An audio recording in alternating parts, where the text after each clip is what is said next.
What I did come to the floor for was to talk about something I think is important to almost all of us. I was served in Southeast Asia during the Vietnam War, 3 tours, and back in the late 60s, actually early 70s, and the highlight for us every day was mail call.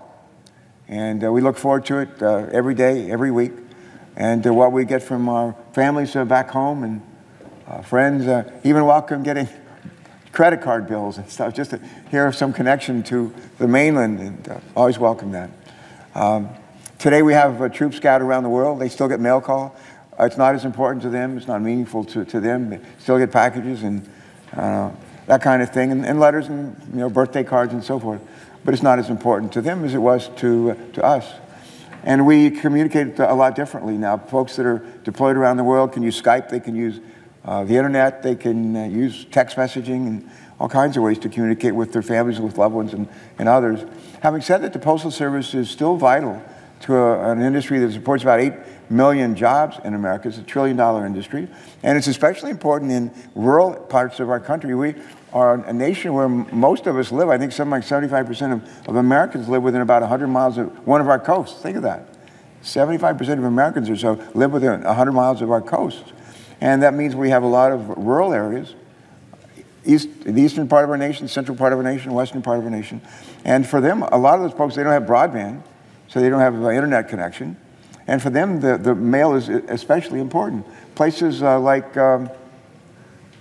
Alaska, where they even get their food by the mail. And there are places I understand, in Maine, especially up along the Canadian border, where the mail places like enormously important role still does.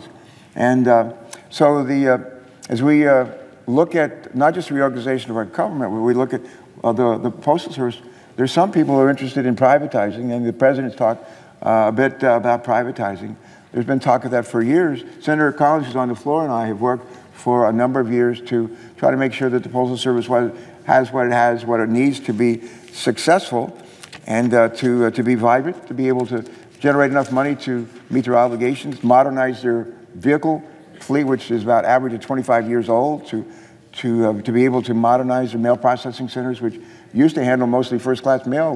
Now they handle just a lot of packages and parcels. We want to make sure that they have the infrastructure to meet that opportunity today.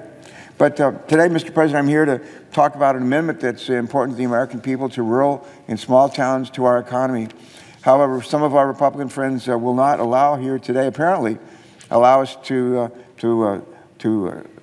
a bipartisan amendment to be considered for a vote. The amendment was offered by Senators Heitkamp, Senator Moran, and myself, and the goal of our amendment is pretty simple, and that is to protect American taxpayers from misguided efforts to privatize the Postal Service. Frankly, this amendment should be, I think, an easy vote for all of our colleagues, yet a couple of our Republican colleagues are reluctant to tell their constituents that they support rural and small America losing their postal services. We know that privatizing the Postal Service would be a disaster, maybe not for all American consumers, but for a lot of them, especially in parts of America that I talked about, where there's not so many people, but a lot of land, and people are separated by wide expanses in their states. But privatizing the Postal Service would be a disaster for a number of Americans, especially those in rural parts of America. It would be a devastating blow to the $1 trillion mailing industry, which is growing up around this country, would persist around this country, and which is built on the mailing industry. It would put more than 8 million American jobs in jeopardy, not just jobs in the Postal Service, but jobs across our economy. The number of people who work in the U.S. Postal Service is down by at least 1/3 over the last 10 years, by at least 1/3. The number of mail processing centers has been cut in half. The number of full-time post offices that are operating 5-6 days a week for, we'll say, from 8 in the morning to 5 in the afternoon, the number of those post offices, will say full service, full-time, down by at least 1/3. And the Postal Service has worked to right-size their infrastructure, their distribution network, to meet the demand for their services today. But you don't have to take my word for it, because for years, privatization efforts have been overwhelmingly opposed by stakeholders across the board, by industry, not just by the Postal Service, not just by the people who work at the Postal Service, by industry who uses the Postal Service, by small businesses, not just by big businesses, but small businesses, by unions, and by the American people as a whole. The Trump administration has just put forward a government reorganization plan that included a recommendation to privatize the Postal Service. Since the founding of this country and the creation of the Postal Service, we have maintained that every American should have equal access to the mail, regardless of where they live. If the Postal Service were to be privatized, that will no longer be a promise we can make to Americans who do not live in urban centers.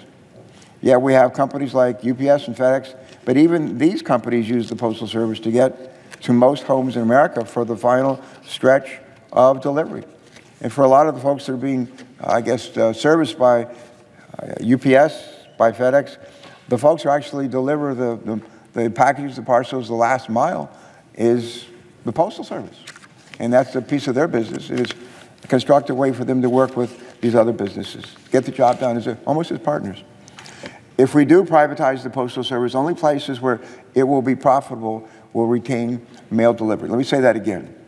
If we were actually to privatize the Postal Service, the only places where it is profitable will retain postal or mail delivery.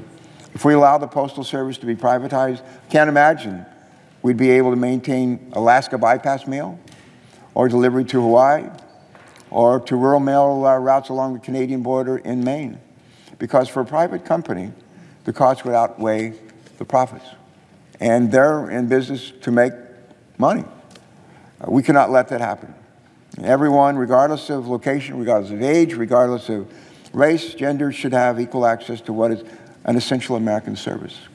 And for any colleague of mine, of ours, who wants to help rural communities, who wants to protect the rights of American consumers, and who wants to bolster our economy, this should be a no-brainer. And with that, Mr. President, I yield the floor.